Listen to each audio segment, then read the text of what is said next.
Nelson McFarlane. How you doing, Simon? Great to see you, big man. Thank you. It's been a while. It's been a long time. I was thinking about that when I spoke to you last week and you agreed to come over and play football. That surprised me. Yes. Because you chucked it the last time I spoke to you. You were Frank Sinatra on me the day. Well, I chucked it not through choice. I really did my ankle in, which was an old injury from years ago, and it just flared up. So how long were you away? 18 months. Right. Something like that. Coincided Through with COVID, through the pandemic, COVID, really. Yeah. I remember you came back once to Dennis Donnelly Park and you went again. I went again, yeah. You moved. You made the mistake of moving. Yes. Nelson, let me take you back then for walking football, and we ask everyone this really. It's a standard question. When you first heard the term walking football, what did you think? I thought it was a joke, to be honest. Yeah, probably a lot of people. I thought, I'm not getting involved in that. But again, the ankle injury, I'd done it, and I was trying to go to the gym, and I was bored to tears. Right. And I actually saw it at Kelvin Hall. All right. That was one of the first sessions. Was it? Yeah, Glasgow Green, then Kelvin Hall. So I decided to give it a try, and I loved it. And I'd been missing playing five-a-sides. I used to regularly play fives and sevens back in the day, and so I just got back into it. It was great. I've missed it for the last 18 months. Was there somebody took you along? What do you mean? Where did you hear about it? I just saw the guys playing it at Kelvin Hall. You were there anyway? I was there anyway, yeah. So, what are you doing hanging about in the Kelvin Hall? I was trying to go to the gym. Right. Pretending. I know that way, installing. I'll look in here and see what's going on instead. And you just said, can I get a wee shot? Yeah. What was your footballing background then? Had you played when you were younger? Yeah, not because you wouldn't know it. No. It was obvious that was Simon, really. Sorry.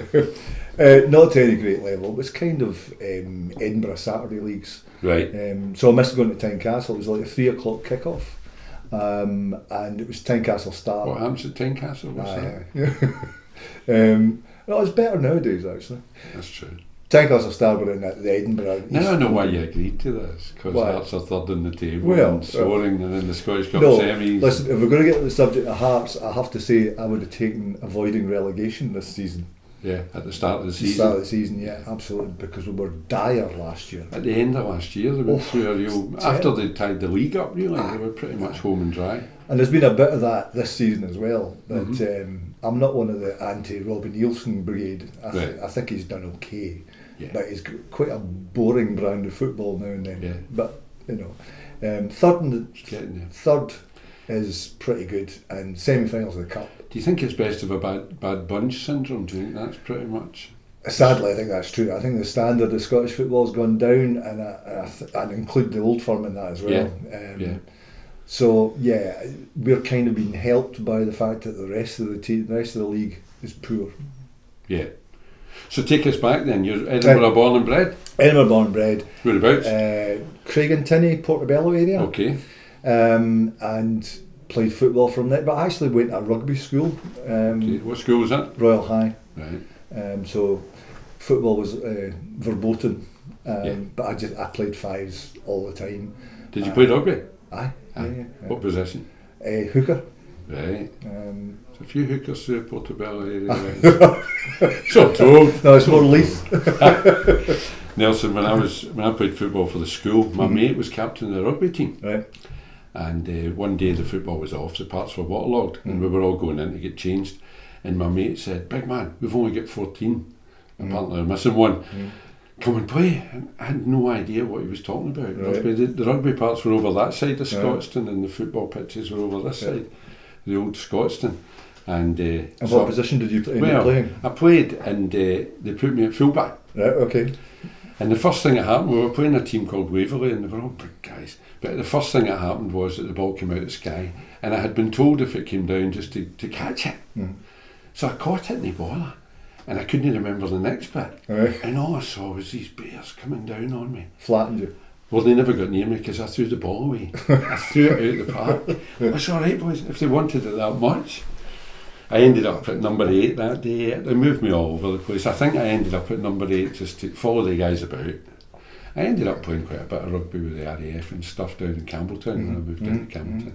But it wasn't really my thing. You've got more the bill for it. Well, aye, and more injuries from that period as well, because it's hard enough playing football, but play around, you're going to get injured. For sure. Almost inevitably. Mm-hmm. Even in Edinburgh? Oh yes. Well, no. I thought it would be nicer. Because I went to the Royal High, which was seen, it was a fee-paying school back then. It was seen as everybody's out to get you. Everyone was it. Preston Lodge was the worst game. I remember Preston Pans. The big rivals. No, they're just killers. There was all we got threatened with knives after the game and all that. Because these posh bastards from Edinburgh. No, the rivals were Heriots. So it was Heriots Royal High was the big rugby rivalry. Right. But you played fives with your mates? Football was always there or thereabouts? Fives and 11s through my 20s. Did you play amateur football as well? Aye. Yeah.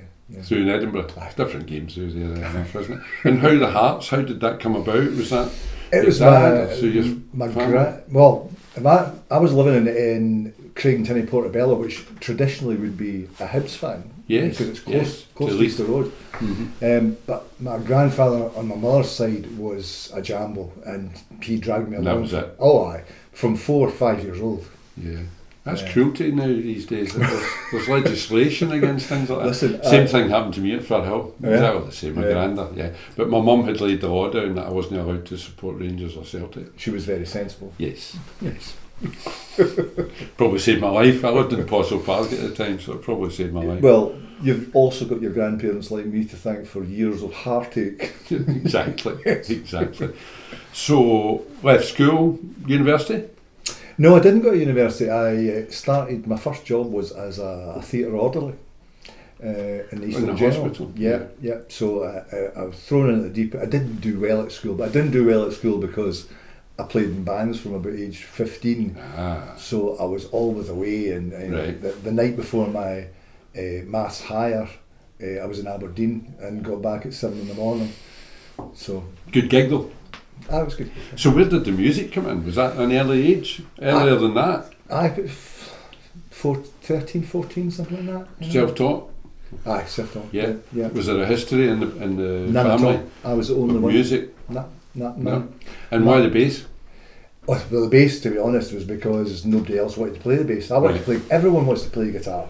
Of course. And so I just took the decision. Well, I'll play the bass, and I'll get a job in bands. And I did. And at that age, it's a way of meeting women and all that. Well, that's what I was coming to. Yeah, it's the real motivation behind it. Absolutely, that's why people are in bands. Yeah, for sure. I'm thinking of my son because he's a bass player as well, and when he was about that age, 13, 14. There was a band of his mates. He kind of got in with a crowd, and everybody needs a bass player at that age because it's unsexy. Yeah. And he told me, Dad, I've been asked to be a bass player in a band. I said, well, that's great. Have you ever seen a bass guitar? So we had to go and buy him a bass and an amp, and he had 6 weeks to get ready for this gig in front of the whole school. Yeah. And that was the motivation behind it. I've never seen anybody practice like that before or after. He got him a few lessons, and that was him away. And now he's good. I bet your son's is the same thing as this, or roughly the same, is that time when you're playing in bands is probably some of the most enjoyable times. Yeah. Because there's no band politics. That's right. There's no money issues. There's no volume issues. And there's no volume. That's what I remember, was the volume they used to play at in the Scout Hall. Somebody asked me this recently. They said, do you remember your first few gigs? And it was the usual school halls and discos and all that. And we were crap. We were dreadful. What were you called? One stage it was Gilt Edge, and one was Nothing Doing. And nothing was doing. But we played gigs and we had no equipment to the extent that we'd ran out of mics, and we discovered that if you plug a pair of headphones into an amp and turn it round and have it on your face, there's a mic. So you look like that guy Bane out of the Batman movies, Yeah, well, we've got a sound engineer, we could hire you. So what were the gigs? When did you first start playing more seriously than that then? Well, what was your first decent band? Gilt Edge was a band that started to get gigs, and we did pubs around Edinburgh. Playing covers? Mostly covers, yeah. I mean, half and half, and we... Do you write your own music now? Yeah. And always have? Yeah, pretty much, but it's not so much as, say, a keyboards player or a guitarist, because playing bass, it's I dabble with guitar, Okay, of course. So yeah, round Fife and Edinburgh were the kind of pubs and clubs that we played. I then joined another band that was going further afield. Did you have a job at this time, or were you earning a living? Well, I did. I progressed very slowly from the theatre orderly to like clerical work in the health board. Okay. And then I sort of went up the ranks a bit and ended up working in universities. Right. For the health board on the research side? Or? No. It was into registry in universities, and my girlfriend, my wife actually, convinced me that we should do a master's degree, and because of my work experience, I got straight into an MBA. Right. So I did an MBA, and that opened doors, and I started to get into a fairly serious career. Okay. After that. But the music was always in the always background. In the background. Have you ever been full time with the musicianship? As of 10 years ago, yes. Right. Yeah. Is that what you are now? That's what I'm now. Yeah. And that was purely by, I was going to say luck. It was pretty bad luck. I was ill 10 years ago, and I took the chance to get early retirement.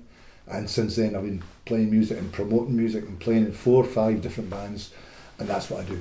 Right. Yeah. Who are the band just now then? Who's the...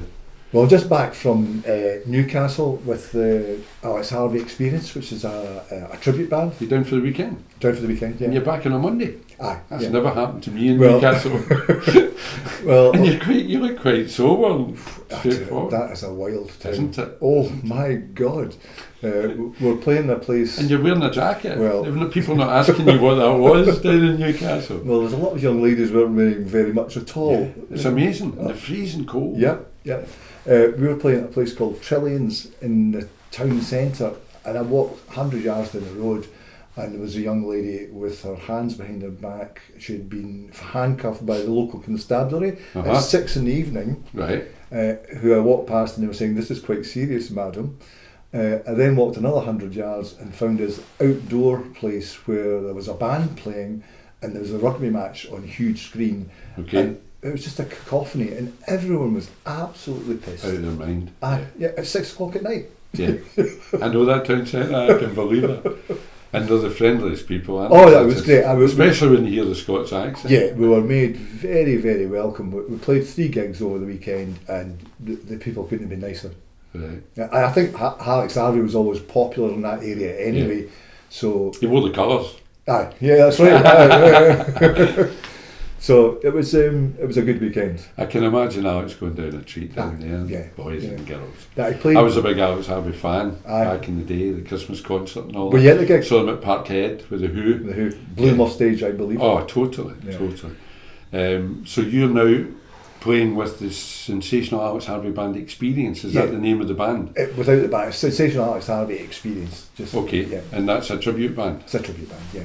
How long have they been together? About 7 or 8 years, and I joined about 5 years ago. Okay, because the history is quite checkered, and that 5 years is off-putting because of that 2 year pandemic thing. Yeah, but I remember seeing the Party Boys. Aye, yeah, I was at the gig. Did you see them? Yeah. I saw them up north along with Tull, up in what's the place called? It was in a swimming pool, an outdoor swimming pool.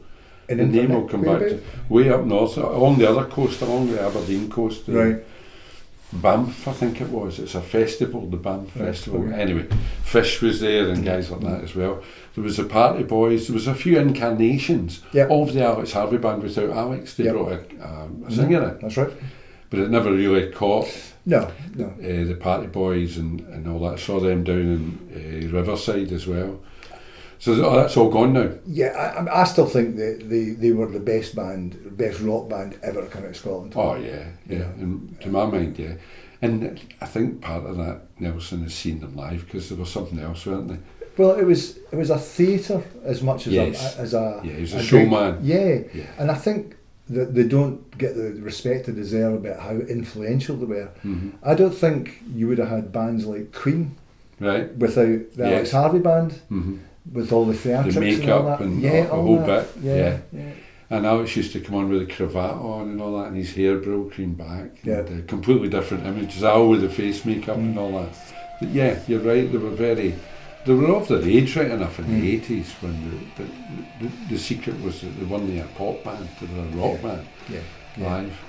We'll end up in tears here, you realise know. that? You and I. So you're still playing all that stuff? Yeah, and I love it. I mean, I used to listen to that stuff, you know, so to be playing it now is great. And, you know, it's good to watch the faces of people that are listening to songs that they love and they grew up with, basically. Yeah. I went to, it's a wee bit of a story, I was down in Campbelltown and I saw an advert for a guy that said Nazareth.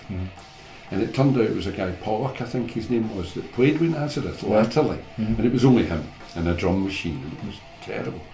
I got conned and went to see him, and it was rubbish.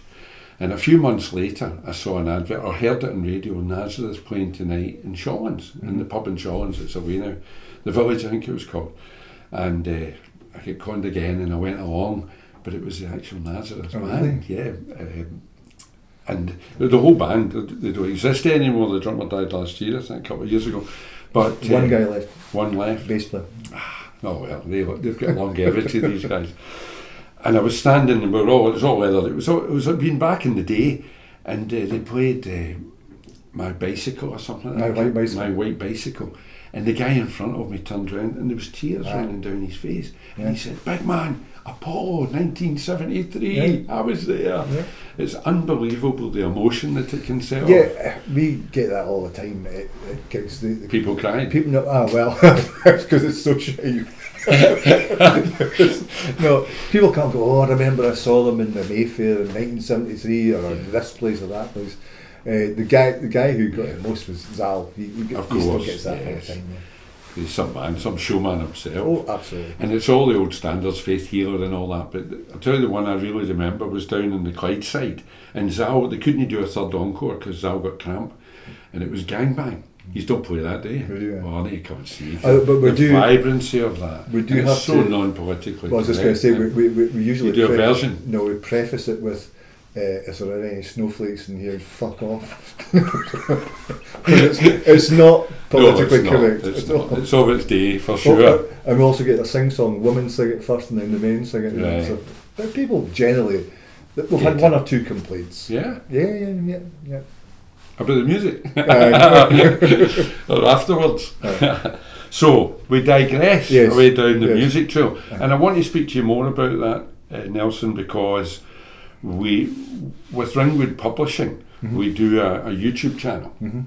And what we're looking at is everyone that's creative and how nowadays they can get published. Yeah. So we'll come back to that. Sure. Have you got experience in that field? Yeah. We'll come back to that. Let's think about the football again. Are you back? Well, it looks like I had a slight injury again today. Yeah. But I'm hoping it's not going to be too bad. See the first goal you scored today? You scored two, didn't you? No, just one. Just the one. See that goal that you scored? And really have to ask you this for all the boys that were there today. What were you trying to do? Because you were looking that way. In my mind, it was going in the top corner. That top corner. And it ended up in the bottom corner over there. There was a slight miskick. I know. You haven't lost it after all. You actually, somebody said to me yesterday, a coach with Glasgow Live said to me yesterday, when did the competitive league start? Was that before lockdown? You were playing competitively with the Glasgow Walking Football from the beginning almost, out at Ravenscraig. Yeah. Was that, how long ago was that we're talking then? 5 years maybe? No, it's not as long as that. It's 2 years we've been out. Oh, maybe. This is March 22, we haven't played since March 20. Maybe it is 3, maybe it's 4 at most, years. Maybe 4. Yeah. And did you play for Glasgow? Aye, yeah. With some success? Well, we never won it, but you know, there or thereabouts. Aye, we were like in the top half. Do you think you'll get back to that? No, sure. I mean, I'm kind of wary about doing this injury again. You know, because you'll get grief. I'll get grief, and I'm not going to end up in a wheelchair. Yeah, or sitting on stage. That wouldn't really suit your image, would it? No, sitting on stage. No. Something we'll need to do for this is get some pictures of you on stage, because you've got an image of your own, haven't you? Yeah. Is that to disguise from females? Is that in case your past catches up with you, Nelson? No, certainly not. Certainly not. I've always been very well behaved, mostly. I think Newcastle, going to Newcastle for a weekend, nobody can be well behaved in it. Where did you stay? Well, this is not glamour essential. We're at a new travel lodge, right? Okay. I mean, the reality is here that you've got a lot of costs being on the road. Yes, You know, yes. so 5 of you plus a six, sound man. six. Yeah. So the only way to do it is really go somewhere like the travel And do lodge. 3 gigs. Aye. Yeah. Yeah. Otherwise, you've got petrol costs and hotel costs and all that. You know. That's And before you buy a pint. before you buy a pint. I mean, generally, some of the venues, you know, feed you and give you a few beers and whatever. Yeah. But it's not inexpensive. And of course, the cost of fuel just now as well. That's right. Something I meant to ask you about was the beer, because you seem to be a bit of a connoisseur, judging by your Facebook, etc. Yes, but that's mostly been my son that's put me Right. down that line, because he's now moved to Belgium to do a PhD, and he's heavily into beer and he gives me recommendations and so on. And I'm always willing to try them. You know? A willing guinea pig. But you're heading over there in a couple of days. I am. What's your son doing? He's doing a PhD in chemical engineering, and it's computational chemical engineering. You ever sorry you asked a question? Well, yeah. I It know. means nothing to I me. know. either. It means nothing to me. No, I know. What age is he, Nelson? He's 24. Right, Yeah. doing well. Aye. Any other kids? No, just one. Right. Just one. Yeah. I know Does where he know you're you're going. I coming know where you're going to go. Newcastle again. I see that coming there. Yeah. Very expensive. That's one of the expenses. What gigs have you got lined up? We've got quite a few. We're playing at a place in Kinross. It was a really good business idea. The guy. Is that a hotel? Aye. Where Jethro Tull, well, not Tull, it was Martin Barr. Martin Barr played. Yeah. I went and saw him last Aye, year. right. 2 years now. Do you know what that place is? Where the hall is? Yeah, That's, yeah. that's, Through a the swimming, back. that's a swimming pool. Honestly. They just covered it over. Wow. And they took the seats out and all that. I mean, The stage. Aye. I never knew that. It's through the back. Aye. It's quite a trek through the Well, back of you, it. you know, round the back there is where used to be the sauna. No. So, but anyway, it's a good a good business venue, A yeah. good venue, and he charges a wee bit more, and the band gets paid a wee bit more. But Right. it means that people in that area don't have to come down to Edinburgh Yes. and Glasgow. Yes. Brilliant. And there's more and more places like that actually. Good. Satellites. Aye. Yeah. Yeah. And I suppose, I don't know, I haven't even thought about it. We don't have the big Apollo gigs and stuff like that anymore. Well, we do. Backing It's bands the and- mega gigs, and you know, I really. The scale's gone off, hasn't it? I know, it's like Premier League football, you know. Yeah, yeah. I won't pay the prices for these gigs. I would rather go and see 5 gigs at Yeah. 20 quid or 25 quid than pay over 100 for a band that is miles away and generally a crap sound. Yeah. I think you're right, and that market is fueled a bit by the availability of the internet for people to get their music out there. Yeah, Because in days gone by, the only way to let people hear your music was live. Unless you had a cassette tape that you could pass around all your pals. But the whole thing is turned round in terms of how you make money in music now. I mean, it used to be you would go out to advertise an album and you would do a tour. Uh-huh. Now It's the other way around. it's the other way around. Yeah. And the only way that bands are making money at a lower level or a higher level is they're going out and getting money through tickets and they're selling merch. Yes. Yeah. I mean, albums. That's merchandise for the... Right. An album is always like a calling card now. Right. You know, Yeah. and you can get it for free basically on Spotify and. Aye. Whatever It's a else. different world, isn't it? Aye. Totally different world. Turned on its head. Yep. And that's the same with publishing, Is it right? with literature, with writing, because you can now self-publish. Aye. Without throwing much money at it. It's the marketing side of it that's always the tricky part. The good thing about music is you can let people hear your music. Yeah. You can't really let them sample your book. You know what I mean? You either read it or you don't friggin' read it. Well, there is some comparison there. I guess Audible and the thing that Amazon sell. Yeah, Yeah. the audio books. Aye. Yeah. You still got to listen Kindle. to it for 8 hours. Kindle as well. Yeah. I mean that's bringing the price down as well. Yeah, Per and unit. people can get samples. Aye. You can go in and bring up a book and bring down a sample and read a chapter or a couple of Yeah. chapters to see if you're going to get hooked on it. So that's about the nearest. But like Connolly said, I think that if you write a good tune, people will want to hear it. It'll spread, because the first person that hears it says, "Oh wow!" and it spreads the word. But slightly different way. But we spoke to Jim Orr, who's a playwright, about his struggles to try and get some recognition and all the breaks. He describes it as lucky breaks, but it's actually perseverance, as you and I know. It's just keep doing it. Huge. I mean, I shudder to think how difficult it must be to put a play on. It's difficult enough to put a band on and trying to get 5 people in the same place at the right time. Yeah. You know, trying to get a play together, my God, it must be really difficult. You know. See your SAB band, your Alex Harvey tribute band, do you do any of your own stuff? Funnily enough, we are starting to do that, but again, because of copyright law, we will, if it's a derivation of an original number, you still need to, but it's not impossible. But we do versions of some of the old stuff kind of heavied up and modernised. Yeah.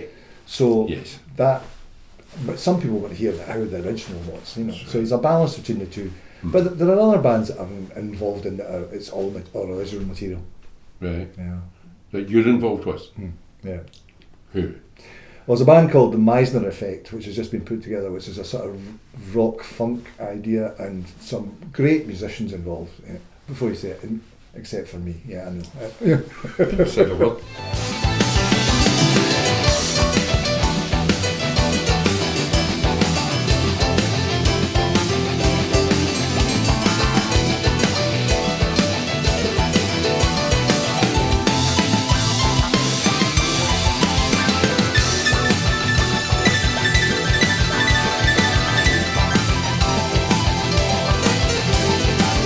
So, Meisner Effect, I'm still involved in a band called Oscar Cordoba Band, which is a jazz fusion band. Yeah. Named after the man himself. Yeah, actually. Yeah. I mean, it was just a South American football player will pluck one out of the air and he'll do. Gives it that sort of Latin cachet.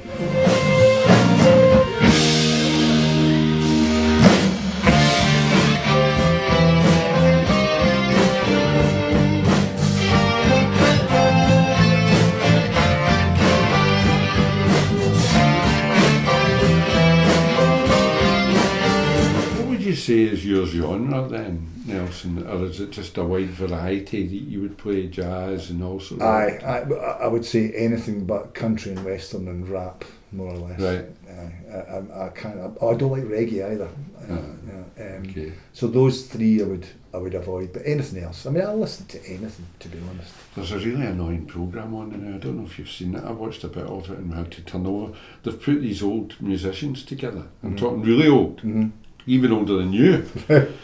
And I think the singer in the band, she's in her 70s or 80s even, the drummer couldn't get the reggae beat at all. He's been playing rock for about 50 years, but he just couldn't do the reggae thing.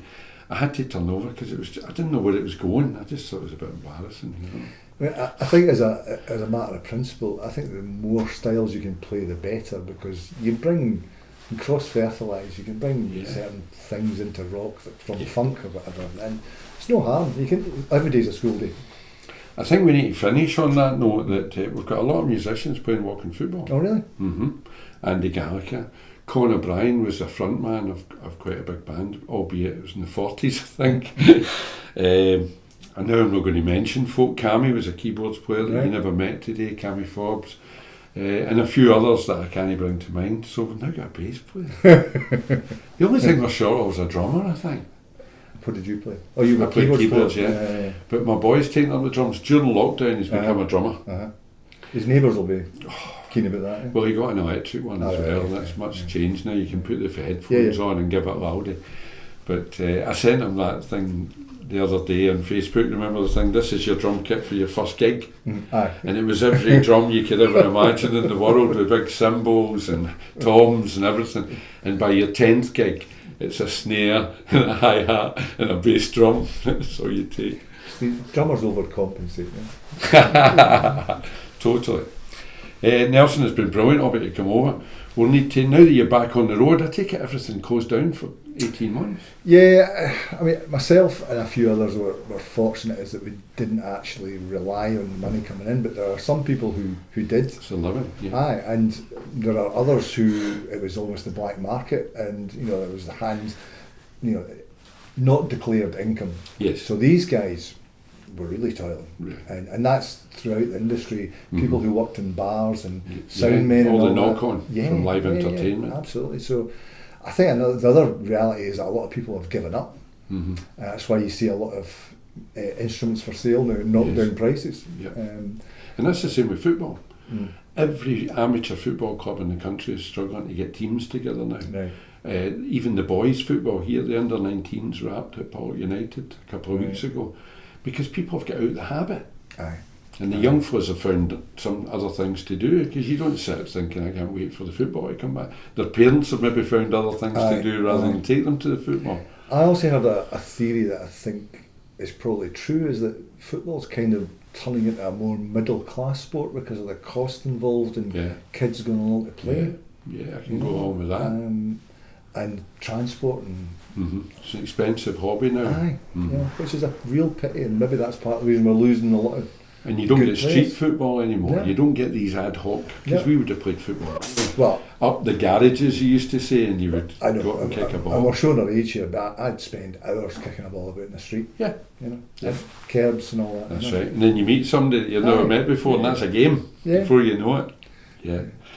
The so the music's back on track then, you would say?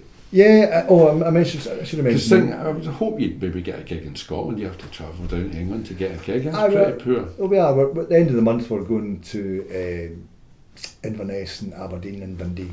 Right. So there's a few bands. Was that Harvey Band? Oh, it's Harvey Band, yeah. And we've just been doing some. There's another band I'm involved in called the Greg Taylor Band, which is like more blues based. I always thought I would end up in a blues band, and I have. My mum used to say you'd get into anything but the Band of Hope. It sounds like you should call it the Band of Hope. I think there is a band. I'm going to patent that. Oh, you're too late. I think. So we'll see you back on stage for Pollok United when we've not got a name yet. Right. And what about the football? I've got a theory that you'd make a good goalie. I used to play in goals actually. Is that right? Aye. We could do with some. Because the ones we've got, you saw Chris today. He gets down like a sack of ties and gets up like a sack of ties as well. Oh, his skint knee. I told you he fell. I think he had one good save. I think Jimmy Russell was going to put that in the top corner. See, when Jim shoots, he comes alive. Chris comes alive then. He brings it all out then. But most of Jim's shots. Did you see the one today hit and somebody said that's a high ball, and he was arguing about whether it was high or not? It's about 10 foot over the bar. What do you expect for a Motherwell support? That's true. He thinks that's what he's trying to do. Yeah. Nelson, it's been brilliant having you over here. Thanks very much, and we'll hopefully see you again soon.